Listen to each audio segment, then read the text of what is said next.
के हाथों में एक पोस्टर है 12 जून का। अमृतसर में अजनाला में बहुत बड़ी बेदारी सभा होगी। उस पोस्टर को अपने हाथों में लेके प्रार्थना करेंगे। खुदाबंद लाखों लाखों लोग बचाए जाए मेरे पिता।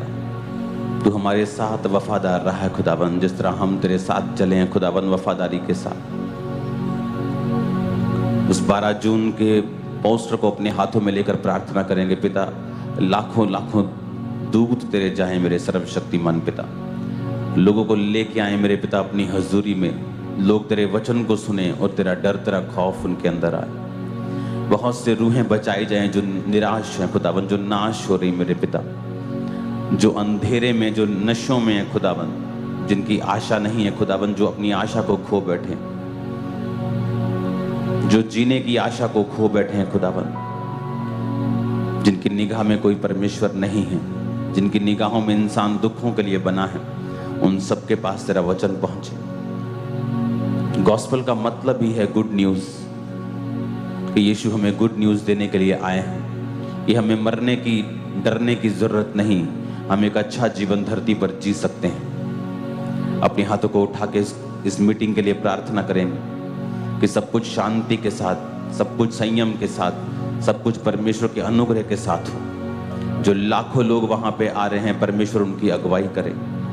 एक एक जन जो बीमार है वो चंगा हो। हजारों हजारों लोग बीमारियों से छुड़ाए जाएं। खुदाबंद तेरी बेदारी उस एरिया में आए। बहुत से पास्टर्स खुदाबंद जिनकी चर्चेस ब्लॉक हैं वो बढ़ जाएं इस क्रूसेड के बाद खुदाबंद। बहुत सी सेवकाइयां बढ़ जाएं मेरे सामर्थी परमेश्वर। तेरा पाक रूह जुम्बिश कर। बेदारी आए उन लोगों की जिंदगी में जो उस वचन को सुने और उस मीटिंग में आए मेरे खुदाबंद। अपने हाथों को उठा के अगली वीरवार के लिए प्रार्थना करेंगे जो पहले आ रही है मीटिंग, बेदारी सभा, व्हाइट गारमेंट मीटिंग के लिए अपने हाथों को उठाकर प्रार्थना करेंगे। मेरे सर्वशक्तिमान पिता, इस मीटिंग का मकसद इनकी जिंदगियों में पूरा हो। वो दर्शन जो तूने दिखाया कि स्वर्ग में व्हाइट कपड़ों में लाखों लाखों करोड़ों लोग जो हर जाति, हर भाषा, हर कुल में से हैं, जो तेरे नाम की सेवा करेंगे ऊपर खुदावन। जब वीरवार को लाखों लोग यहाँ इकट्ठे हो खुदाबंद व्हाइट गारमेंट मीटिंग में, मेरी प्रार्थना है खुदाबंद और मेरी भविष्यवाणी है कि इन लोगों का मन आत्मिक हो जाएगा उस मीटिंग को अटेंड करके, और जिंदगियों में से पाप टूट जाएंगे यीशु के नाम में। और खुदाबंद तेरा आत्मा लोगों को छुएगा और पवित्र आत्मा से परिपूर्ण करेगा। तो अपने पास्टर्स को छुएगा, तो अपने विश्वासियों को छुएगा। उठाकर अपने हाथों को प्रार्थना करेंगे वीरवार के लिए। सब मौसम तेरे हाथों में सौंपते खुदाबंद। अंधकार की शक्तियां कार्य न कर सके। साउंड सिस्टम, हर एक सिस्टम को परमेश्वर तेरे हाथों में सौंपते हैं।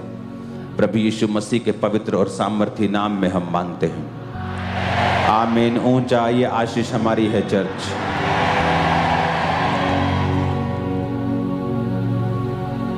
ये सब प्रार्थनाएं आपने अभी की हैं। आप घर जाकर भी इन सब विषयों को अपनी प्रेयर में याद रखेंगे।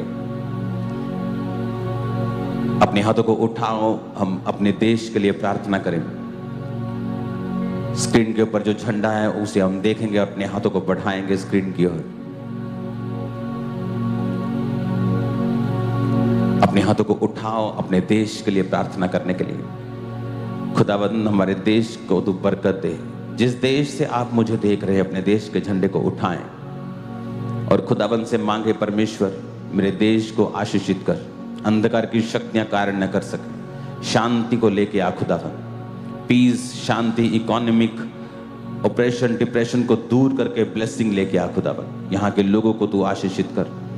सब पॉलिटिकल लोग जो अगुवाई कर रहे हैं खुदावन, हम उनके लिए प्रार्थना करते हैं। शैतान की योजनाएं उनकी जिंदगियों से नाश करते हैं खुदावन। तेरा वचन उन तक पहुंचे मेरे पिता। तू सबसे प्यार करता है खुदावन। तेरी प्रेम का आत्मा सबको छुए खुदावन। इस देश को खुदावन तेरे लहू में छुपाते। अंधकार की शक्तियां काम न कर सके। शैतान की योजनाएं कैंसिल हो खुदावन। आर्मी के ऊपर से मौत की और शैतान की योजनाओं को कैंसिल करते हैं खुदावन। पुलिस डिपार्टमेंट्स को तेरे हाथों में सौंपते हैं खुदावन। तेरी शांति मांगते हैं। प्रभु यीशु मसीह के पवित्र नाम में हम मांगते हैं। अपने हाथों को उठाकर इस चर्च की सब आने वाले जितने भी प्रोजेक्ट्स हैं, आपने अब देखा होगा कि ये शेड जो है ये पड़ गई है। ये 3 से 4 लाख स्क्वायर फुट के बीच में है, पीछे एक्सटेंड हो रही है, तो ये 5 लाख स्क्वायर फुट तक चली जाएगी शेड। तो जब ये शेड पड़ी है, आवाज गूंज गूंज के आती है हल्की। तो इसकी जो अब हमने सोच लिया है, इसको इको इसकी सेट करने के लिए, इसका जो साउंड प्रूफिंग होती है उसका काम 1-2 महीने में शुरू हो जाएगा। तो कोई आवाज नहीं गूंजेगी, डायरेक्ट आवाज आएगी, क्लियर आवाज आएगी। तो पहले उसे कराने का इरादा नहीं था, क्योंकि उसका एक बड़ा खर्चा है। अगर सस्ती से सस्ती भी करेंगे, 150-200 रुपये स्क्वायर फुट भी करेंगे, तो 10 करोड़ रुपए का खर्चा है, 8 करोड़ का खर्चा है। क्योंकि शेड इतना बड़ा है, अगर 4 lakh square foot, 5 lakh square foot में भी किया तो 7.5 करोड़ से 8 करोड़ से 9 करोड़ तक में भी हो सकता है। तो आपने ये बात बड़े ध्यान से समझनी है कि चर्च की जितनी काम हैं, अगले 1 महीने के अंदर अंदर 6 ब्रांचेस हैं, हर एक ब्रांच 3 एकड़ में होती। तो हम लेट ना हो, हमने चर्च को, जगह को बाय नहीं किया, जगह रेंट पे लेके शुरू कर दिया जाता है ताकि परमेश्वर का काम रुके ना। तो अगली बड़ी मीटिंग से पहले स्क्रीन्स जो पीछे लगेंगी, वो किराए पे आती थी, वो आएंगी। 70 लाख से 90 लाख की स्क्रीन्स हैं जो पीछे लगनी है। तो इतना ज्यादा काम है कि कई बार आपको बताया नहीं जा सकता अकेली चीज। अभी मैंने अंदर की कंस्ट्रक्शन का जिक्र नहीं किया जो चल रही है। अभी तो बाइबल कॉलेज खत्म करके हम हटे हैं, अभी अंदर का ऑफिस खत्म हो जाएगा, फिर बैप्टिज्म यरूशलेम हॉल जो बहुत सुंदर है वो खत्म होगा, फिर अंदर का हॉल खत्म होगा।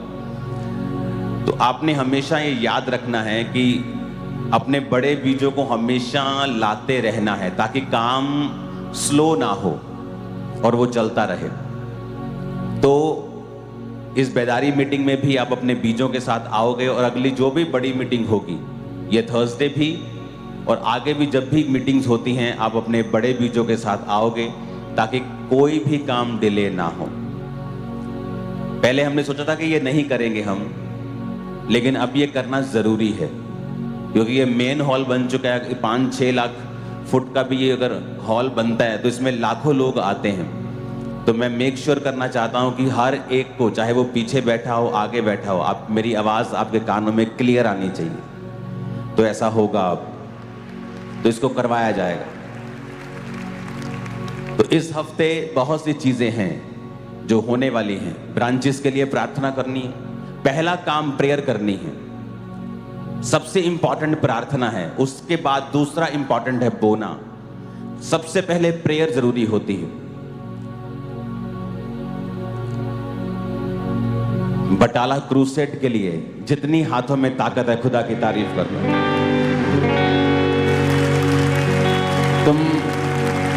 आप लोगों ने रिकॉर्ड तोड़ दिए हैं सारे।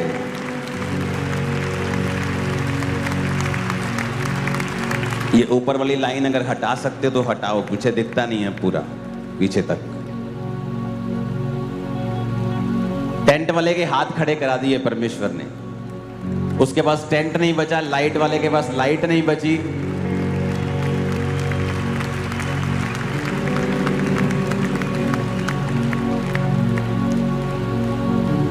आपका जवाब शब्दों से नहीं होना चाहिए, रिजल्ट से होना चाहिए, वो ज्यादा पावरफुल है। जितना आपने इस वीडियो में देखा, इसके पीछे भी लोग एंड में बिठाने पड़े थे। टेंट खत्म हो गया था, लोग अपने घरों से पल्लियां, लोग अपने घरों से लोइयां लेके आए थे, उसी में वो बैठ गए। पीछे खोल दिया था पंडाल, जितना खोल सकते थे। लोग फिर भी अपनी ट्रॉलीज के ऊपर, अपनी गाड़ियों के ऊपर बैठे थे, छोटे हाथी के ऊपर बैठे थे। वो इतना ओवरफ्लो हो चुका था। आमीन। मैंने आपको बता दिया था, असाइनमेंट्स जो परमेश्वर अभी दे रहा है वो हैवी हैं, वो भारी हैं। ये खत्म नहीं होगा इसका, छोड़ दो इसको। तो हमें सबसे पहला काम जो परमेश्वर कर रहा है उसके लिए प्रेयर करनी है। आपको कलीसिया को ये बात समझ आनी चाहिए, क्योंकि हम लोगों ने क्या किया है कि हमने कलीसिया की मेंटालिटी कैसी बना दी है कि इस कलीसिया में आओ तो तुम्हें बरकत मिलेगी। कोई कहता नहीं इस कलीसिया में आओ तुमको असली प्रचार मिलेगा। हमने कलीसिया का माइंडसेट रॉन्ग कर दिया है, गलत कर दिया है। और कलीसिया हर समय यह ढूंढने में लगी है कि मुझे अच्छी चर्च, अच्छी बात है।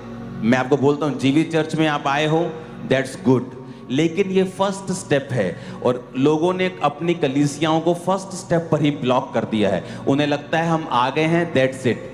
ये दैट्स इट नहीं है, खत्म नहीं हुआ। जब आप किसी जीवित चर्च के साथ जुड़ते हैं तो आपको फिर उस दर्शन के साथ जो जीवित चर्च का है उसके विषय के लिए आपको प्रेयर करनी होती है, आपको बोना होता है, आपको काम करना होता है, आपको अपना फिजिकल गिफ्ट जो आपके पास है उसका प्रयोग करना होता है। तो परमेश्वर आपको बरकत देता है। परमेश्वर देखता है कि मेरा दर्शन था, मैंने अपना दर्शन अपने दास को दिया, मेरा दास खड़ा हुआ और जो लोग मेरे दास के साथ खड़े हुए यानी वो मेरे दर्शन के साथ खड़े हुए, अब मैं इनको बरकत दूंगा और आशीषित करूंगा। कितने मेरी बात को समझ रहे हैं? तो कलीसिया का ये पहला स्टेप था, आपको जीवित चर्च ढूंढना है। और जीवित चर्च मिलने के बाद सेकंड स्टेप है, क्योंकि परमेश्वर उस जीवित चर्च में है और परमेश्वर कुछ ऐसा कर रहा है जो अब की योजना है। जीवित चर्च का मतलब वो परमेश्वर की आवाज को अब सुन रही है, राइट नाउ, प्रेजेंट टाइम में, कि परमेश्वर इस टाइम में क्या चाहता है। मैं परमेश्वर की उपस्थिति में जब समय बिता रहा था, मुझे 10, 12, 15 घंटे हो गए, तो परमेश्वर ने मुझसे बात की। और जब परमेश्वर ने मुझसे बात की, मैं सेकंड डे ही नीचे आया और अपने लोगों को मैंने बोला कि मुझे ये चाहिए, मुझे अब इस तरह से चाहिए, अब मुझे ये ब्रांचेस चाहिए। और अभी मैंने अपना फाइनल प्लान किसी को नहीं बताया, मेरी वाइफ के अलावा। वो मार्वलस है, वो ऐसा है कि गूंज जाएगा यीशु मसीह का नाम, गूंजेगा यीशु मसीह का नाम। मैं आपको बता रहा हूं, आपको जस्ट स्टेप बाय स्टेप मेरे साथ चलना है। जो मैं आपको बोल रहा हूं आपको उसे फॉलो करना है। शैतान हमेशा नॉनसेंस करने की कोशिश करता है जब बड़े काम होने होते हैं, लेकिन हर बार वो अपनी बेइज्जती करवाता है। 2017 में क्रूसेड्स होते थे, हर महीने 3 क्रूसेड, एक मंगलवार फिर क्रूसेड, दूसरा क्रूसेड, तीसरा क्रूसेड, इसी तरह से क्रूसेड चलते थे। और लोग, शैतान उनको उकसाता था कुछ गलत करने के लिए, बोलने के लिए, लेकिन उन सबों ने परमेश्वर से मार खाई है, क्योंकि ये दर्शन मेरा नहीं है, उस खुदा का है जिसने मुझे खड़ा किया है। मैं वोट्स लेके खड़ा नहीं हुआ।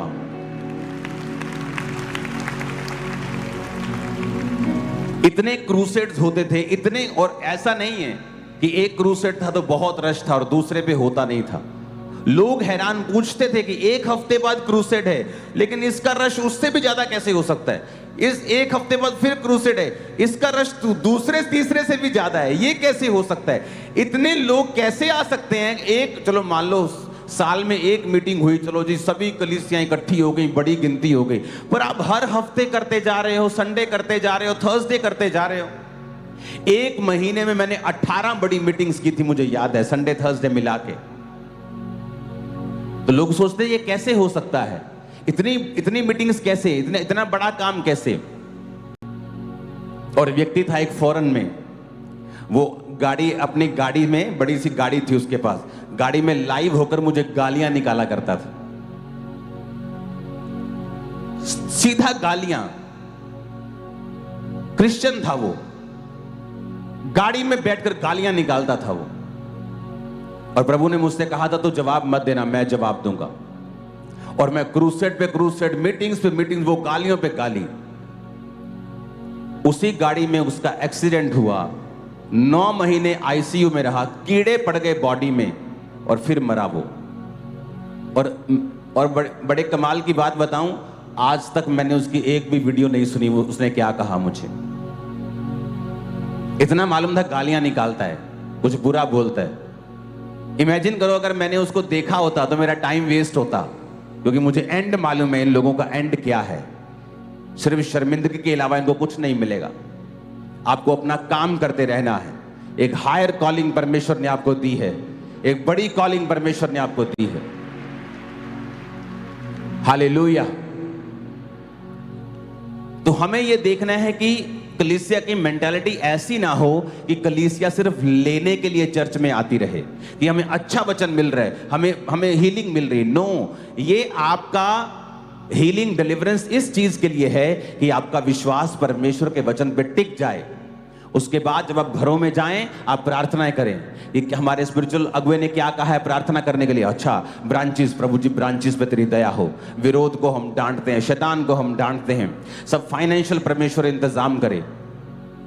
और क्या है? अच्छा, मीटिंग्स होनी है, अमृतसर में बड़ी मीटिंग है, प्रार्थना करते हैं, फिर चंडीगढ़ में बड़ी मीटिंग है, प्रार्थना करते हैं। आपको ये चीजों के लिए प्रार्थना करनी होती है। और जब आप परमेश्वर आपको देखता है कि आप उसके किंगडम में एक पार्टनर बन गए हैं। पार्टनर सिर्फ पैसों से नहीं बना जाता। मैंने कहा पैसा जरूरी नहीं है, पैसा सेकंड नंबर पे आता है, थर्ड नंबर पे लगा लो, उससे भी नीचे कर दो। पहले नंबर पे प्रार्थना आती है, उपवास आता है। उपवास प्रार्थना जो आप चर्च के लिए, चर्च के अगुवे के लिए, विजन के लिए करते हैं, और उसके बाद जब आप बोते हैं, बाइबल कहती है कुरनेलियस को परमेश्वर ने याद किया। पता है क्यों?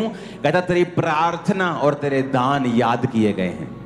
आप कभी देख लेना, जो विश्वासी, जो पास्टर प्रार्थना करने में और दान करने में आगे रहता है, दुनिया कुछ भी कर ले उसको हमेशा आगे ही देखती है और वो और आगे हो जाता है। कारण क्या? ये वचन पूरा कर रहा है। बहुत से मैंने विश्वासी देखे हैं प्रार्थना में आगे हैं, दान में पीछे हैं, वो भी सही नहीं। बहुत से विश्वासी देखें दान में आगे हैं, प्रार्थना में पीछे हैं, वो तो बिल्कुल सही नहीं। तो एक विश्वासी प्रार्थना में भी आगे होना चाहिए और दान देने में भी आगे होना चाहिए। उससे क्या होता है? प्रार्थना आत्मिक चीजों को कवर कर देती है और जो दान है वो शारीरिक चीजों को कवर कर देता है। अगर आप प्रचार करने जाएंगे वो आत्मिक है, आत्मा की बातों का है, लेकिन अब आत्मा में प्रचार तो करेंगे, लेकिन आपको माइक भी चाहिए जो शारीरिक है, आपको साउंड भी चाहिए जो शारीरिक है। इसलिए कहा जाता है कि पैसा बुरा नहीं है, पैसे का लोभ बुरी चीज है। अगर धर्मी के हाथ में पैसा है तो वो परमेश्वर के राज्य को स्थापित कर सकता है, बड़ी बेदारी लेके आ सकता है। मैं आपको बता रहा हूं। तो मेक श्योर धर्मी का पैसा परमेश्वर के कामों के लिए हो। मुझे पैसा मिल जाएगा क्योंकि मैं बड़ा घर बनाना चाहता हूं, ठीक है, लेकिन आप क्या खुदा का काम करना चाहते हैं? अगर आपका काम, आपका दर्शन सिर्फ पैसा घर बनाना है और खुदा का कोई काम करना नहीं, तो आप एक सांसारिक व्यक्ति हैं, आप मटेरियलिस्टिक हैं, आपका ध्यान संसार और संसार की वस्तुओं के ऊपर है। परमेश्वर ने कहा मैंने सारी आशीषें तेरे लिए बनाई हैं, लेकिन जब तू मेरे राज्य में प्रवेश करेगा और मेरे राज्य में मुझे ढूंढेगा, मेरे धर्म और राज्य की खोज करेगा, तो सब वस्तुएं तुम्हें मिल जाएंगी, तुम्हें इनके लिए रोने की जरूरत नहीं पड़ेगी। Hallelujah, hallelujah. तो ये हमारे लिए प्रेयर पॉइंट्स हैं, ये हमारे लिए लाइफ है। मैं ये काम मैं नहीं कर रहा हूं, आप लोग ये काम कर रहे हो, आप मेरे पार्टनर हो। सभी हम सब एक ही परमेश्वर का काम कर रहे हैं। कोई आगे खड़ा है, कोई पीछे खड़ा है, सब इंपॉर्टेंट हैं। सबको सेम बरकत मिलेगी अगर हम सब एक काम करेंगे तो। यस, सबकी बरकत सेम है। परमेश्वर ने कहा मैं बहुत वस्तुओं का अधिकारी बनाऊं। 5 को कहा 5 वाले के 5 कमाए जिसने, बहुत वस्तुओं का अधिकारी बनाऊंगा। 2 के साथ 2 कमाए, बहुत वस्तुओं का अधिकारी बनाऊंगा। 1 था जिसके पास, बोले मेरे पास तो 1 है, उसके पास तो 5 है, वो तो स्टेज पे है, मैं पीछे खड़ा हूं। और उसको कहा परमेश्वर ने जा और नरक का अधिकारी हो जहां रोना और दांतों का पीसना होगा। तो मेक श्योर आपके पास जो भी है आप उसे इस्तेमाल करते हो। अपने पड़ोसी को बोलो तेरे पास जो भी है उसे इस्तेमाल कर। फिर से बोलो हालेलुया। तो आप जब चर्चेस में जाते हैं, आते हैं, आपका मकसद सिर्फ पास्टर्स का ये नहीं होना चाहिए उनको बताना कि आप सच्चे प्रचार को सुन रहे हैं। उसका मकसद उससे एक कदम फिर 10 कदम आगे लेके जाना है, एक कदम करके, और लोगों को इन्वॉल्व करना है उस दर्शन में, ताकि लोग भी आशीषित हों, वो भी सेफ रहें, परमेश्वर उनकी केयर करे, परमेश्वर की आंखों में आपकी वर्थ हो, आपकी वैल्यू हो, कि आप परमेश्वर के किंगडम के लिए फायदेमंद हैं और वो आपको सुरक्षित करके रखे, वो शैतान को डांट के रखे। हालेलुया। एक विश्वासी होने के नाते आपकी कॉलिंग है धर्मी जीवन जीना। नहीं तो जितनी गड़बड़ियां आज एक विश्वासी की लाइफ में हैं, वो उसकी अपनी डाली हुई हैं, शैतान की नहीं।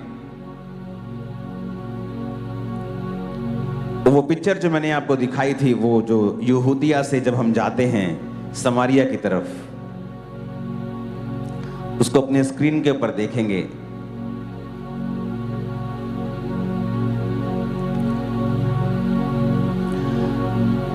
तो मैंने ये वचन क्रूसेड पे दिया था, आज मैं थोड़ा उसको खोलूंगा। नीचे यहूदिया है, जूडिया जहां लिखा है। अगर अंदर आपके पास मार्कर है तो उसको मार्क कर देना ब्लैक के साथ। वो देखो नीचे क्या है,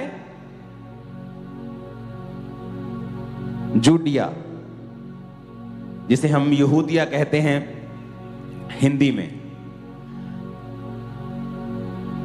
कैमरा मेरे पीछे खड़े हो जाओ जरा, ये देखो इधर,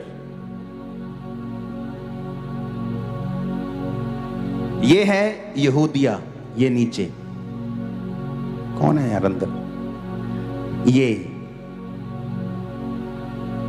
कौन है अंदर, ये मेरे को दिखाए। ए लड़के, अनपढ़ है तू क्या, तेरे को इंग्लिश नहीं आती? ये यहूदिया है जो मैं बोल रहा हूं, तुम्हें मुझे दिखा सिर्फ। ये देखो, ये है, जूम कर दे इसको कैमरामैन,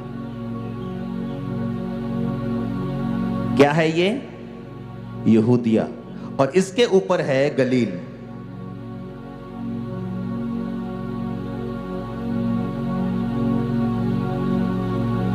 नीचे क्या है,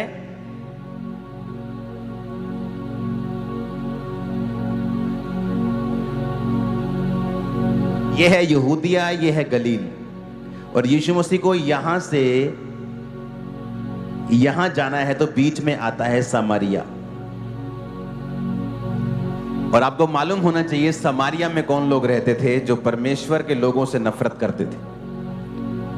क्यों नफरत करते थे? क्योंकि उन्होंने परमेश्वर को त्याग दिया और छोड़ दिया। क्यों छोड़ दिया? यीशु मसीह के जन्म से 700 साल पहले,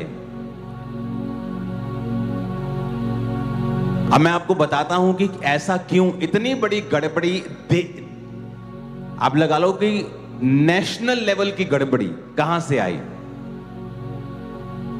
जो लोग पाप को कुछ नहीं समझते ना, मैं उनको बताता हूं कि ये कितना बड़ा असर डालता है एक देश के ऊपर, एक व्यक्ति के ऊपर। यीशु मसीह के जन्म से 700 साल पहले की यह बात है, और यह शुरू होती है दाऊद से। जब दाऊद ने पाप किया तो उसको परमेश्वर ने एक श्राप दिया था कि मैंने माफ तेरे को कर दिया, तूने गलती की, मैंने माफ किया, पर तेरे घर से तलवार नहीं हटेगी। तो दाऊद ने जब अपने बेटे सुलेमान को राजा बनाना था तो उससे पहले दाऊद के 2 बेटे मर गए थे तलवार के साथ। अगर आप ध्यान से देखेंगे तो एक पहले और एक बाद में, एक दाऊद का विद्रोही था और एक सुलेमान का, और दोनों मर गए थे।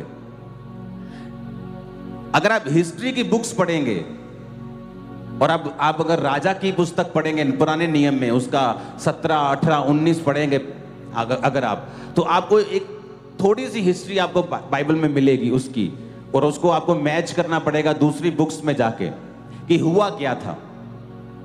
जब दाऊद ने पाप किया और उसके बाद सुलेमान भी पापी बना और उसने बहुत सारी स्त्रियों को बिहा कर परमेश्वर के पीछे चलना छोड़ दिया, तो उससे परमेश्वर के राज्य में 2 फाड़ आया, पार्टीशन हो गई। जब जब आप परमेश्वर में पवित्रताई में चलते हैं, आप बढ़ते हैं, और जब जब आप पवित्रताई को कम करते हैं, परमेश्वर आपको कम कर देते हैं। तो उस समय जो राज्य था, परमेश्वर के पाप के सामने पाप करने के कारण उस राज्य में फूट पड़ गई, क्योंकि जब असीरिया के राजा ने उन पे अटैक किया तो जो सामरिया था वो अलग हो गया, और यहूदिया और जो ऊपर गलील का राज्य था ये अलग था। यहूदिया और गलील के राज्य के लोग आपस में मिलते थे और समारिया के लोग जो थे वो अलग हो गए थे। कारण अगर आप पीछे ढूंढने जाएंगे, ये तो यीशु मसीह के समय की बात है, 2000 साल पहले की, लेकिन ऐसा हुआ क्यों कि समारिया के लोगों से यहूदी लोग अपना कोई भी नाता नहीं रखते थे। इसलिए प्रभु यीशु मसीह ने जब कहा था मुझे पानी पिला, तो वो कहते थे तू यहूदी होकर मुझसे पानी क्यों मांगता है? क्योंकि यहूदी लोग हमारे साथ कुछ भी व्यवहार नहीं रखते, वो हमसे नफरत करते हैं। जब परमेश्वर को यहूदिया से गलील जाना होता था तो बाहर से बाईपास होके जाते थे, बीच में से होके नहीं जाते थे।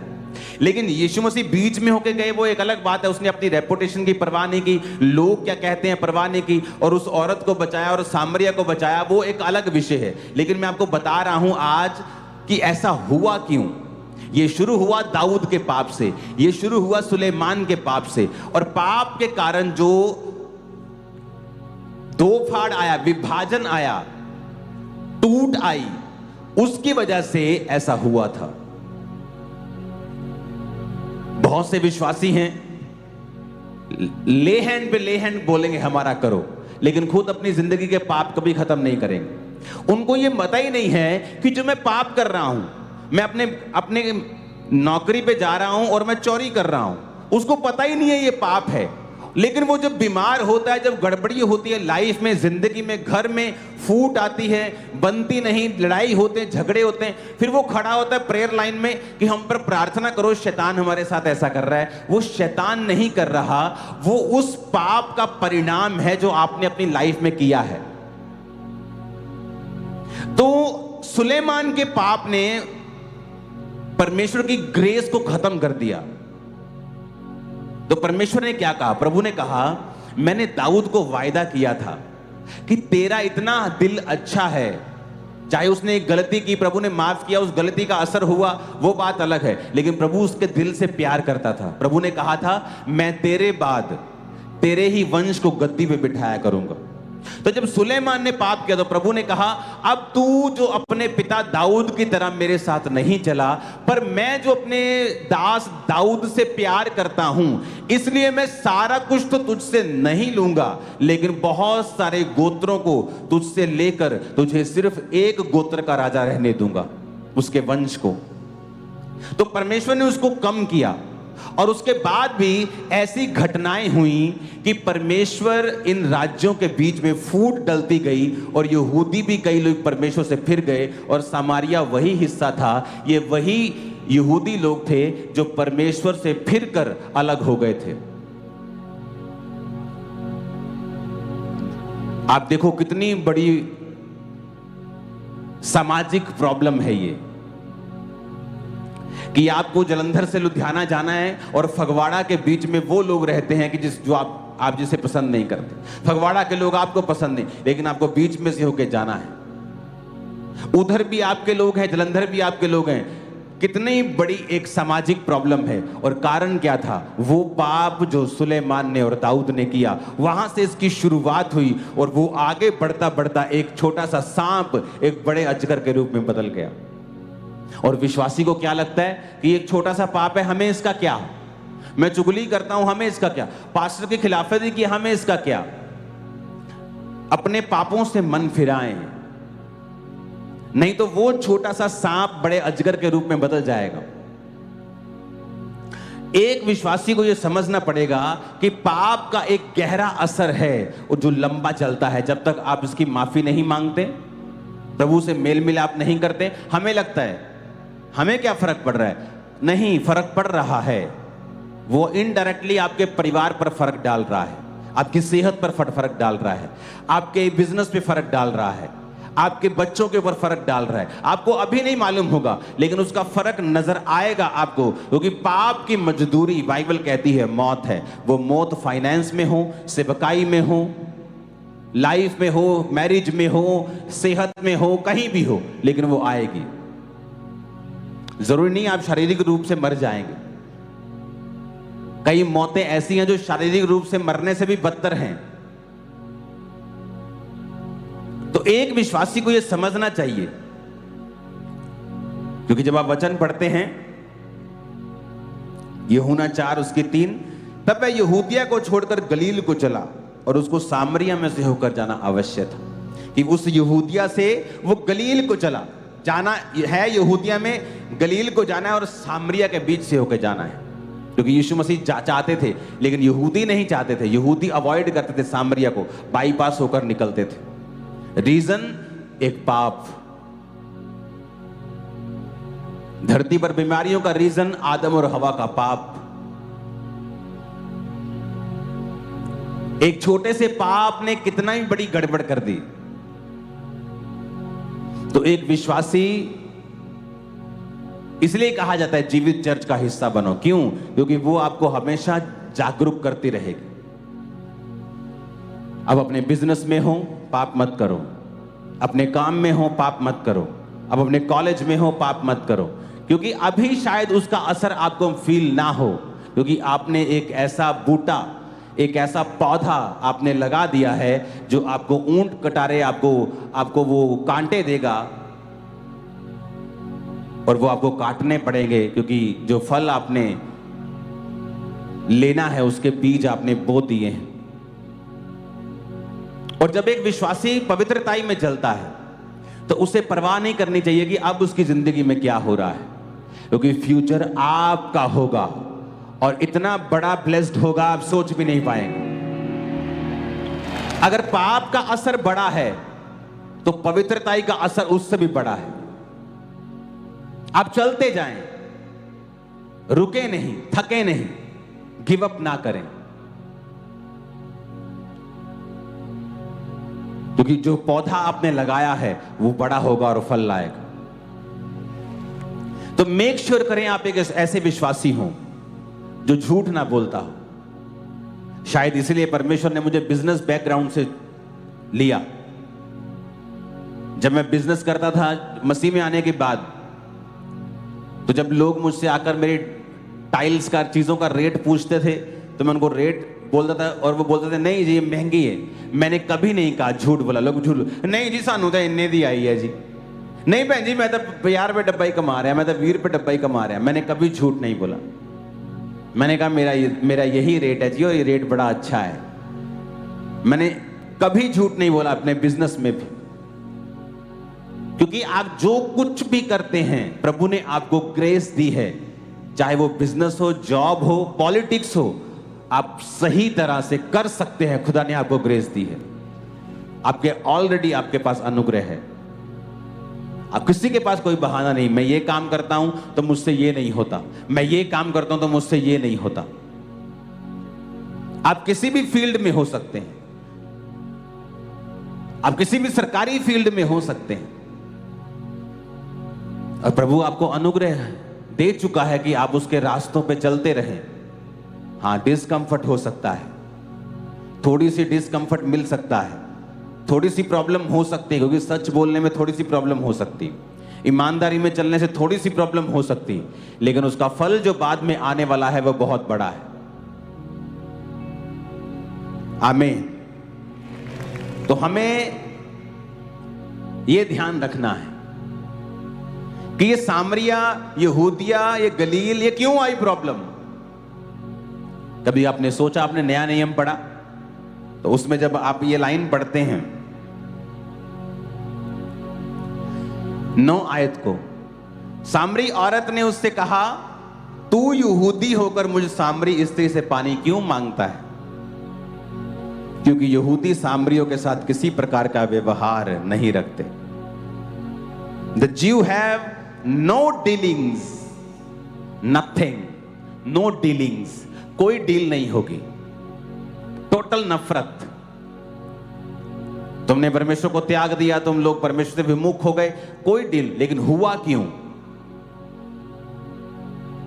कारण था पाप, विभाजन का कारण पाप था, दूसरे राजे का कब्जा करना इनके ऊपर कारण पाप था। इजराइल का लास्ट राजा देखो, उसने पाप किया और परमेश्वर ने फिर पूरा कब्जा शैतानी लोगों को दिया। कारण क्या था? पाप। हम लोग सोचते हैं पता नहीं क्यों व्यवहार नहीं रखते थे। उसने खुद कहा परमेश्वर तेरे लोग, यहूदी लोग तो हमारे साथ कोई व्यवहार, नो डीलिंग्स,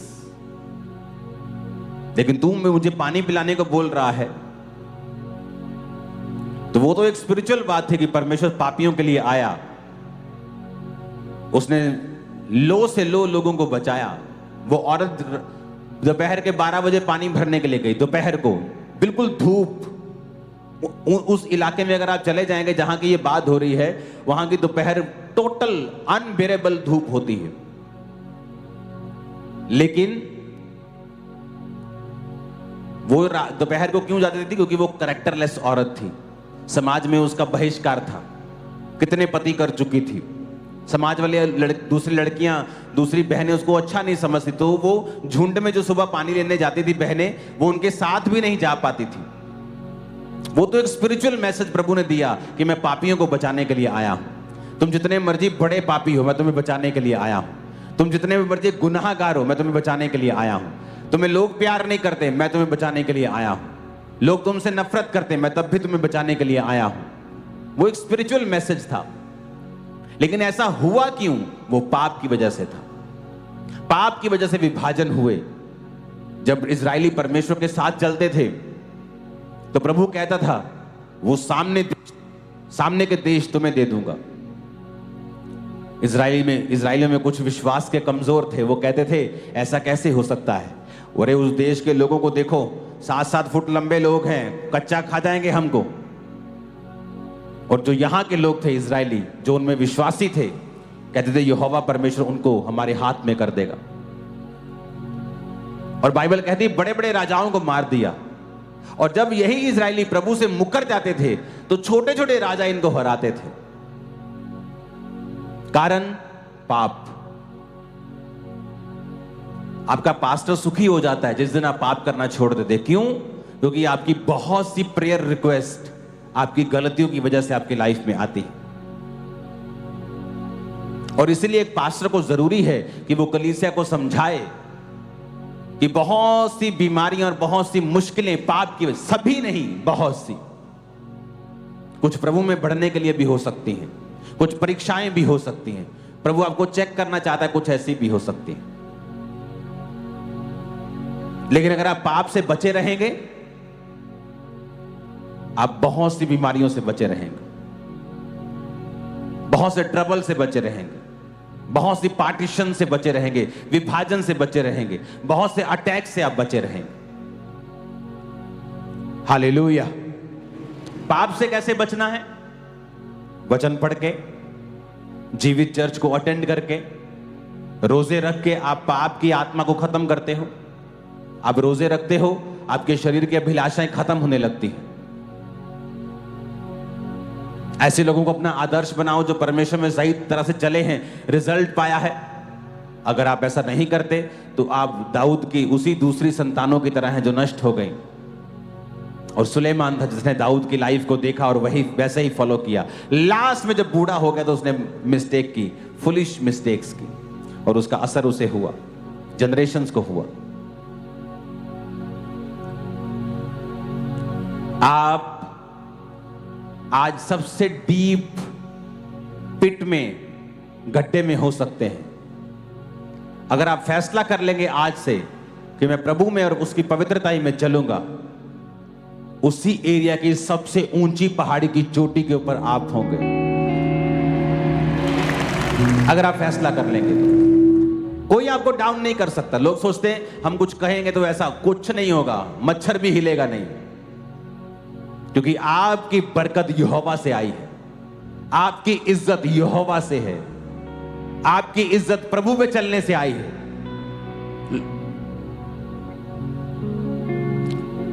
आप देखोगे समाज में लोगों ने अच्छा काम किया, अच्छी बात आप करें, चैरिटी की, उनकी इज्जत बढ़ी, पर मैं आपको बताता हूं वो अपनी इज्जत को मेंटेन नहीं रख पाते। क्यों? क्योंकि आपने कमाई है और वो जा भी सकती है। कोई गलती हो गई, कोई प्रॉब्लम हो गई, लेकिन जब आप प्रभु में चलते हैं और आप अगर प्रभु में सही तरह से चले, लोग कुछ भी कहें, इज्जत दुगनी हो जाती, क्योंकि वो परमेश्वर ने आपको दी है। और जब प्रभु आपको कोई चीज देता है और कोई इंसान उसके सामने खड़ा हो जाए तो वो हमेशा शर्मिंदा होगा। क्योंकि परमेश्वर ने उसे दिया। तू कौन होता है छीनने वाला? खुदा के साथ वफादार रहें, मेक श्योर करें आपकी लाइफ प्रभु के वचन के एग्जैक्ट लाइन पे हो, नहीं तो उसके जो प्रभाव हैं वो चारों दिशाओं में होते हैं। फाइनेंशियली, फिजिकली, मेंटली भी होते हैं, सोशली भी होते हैं। ये एक सोशल एक्सपेरिमेंट था कि यहूदी कहते हमारे साथ कोई व्यवहार नहीं रखते। सोशली नेशनल इशू बन गया। कारण ढूंढो, पाप। दाऊद के घर में मौतें हुई, कारण ढूंढो, पाप। तो जब हमें पता है कि हम पाप नुकसान करेगा, तो फिर क्यों ना उसके खिलाफ योजनाएं बनाई जाएं। अगर आपको मालूम है कि इस गली में जाने से पाप हो जाएगा, तो उसको पहले ही अवॉइड किया जाए। अगर पता है कि फेसबुक पे जाके मुझसे पाप होता है, तो कुछ दिन के लिए उसे डिलीट कर दिया जाए। अगर पता है कि ये दोस्त के साथ बैठने से ही पाप होता है, तो उस दोस्ती को कुछ दिन के लिए डिलीट कर दिया जाए। काना होके मेरे राज्य में यीशु ने कहा प्रवेश कर जा। ऐसा ना हो कि दो आंखें रख के तू नरक में चला जाए। अपने हाथों को उठाओ,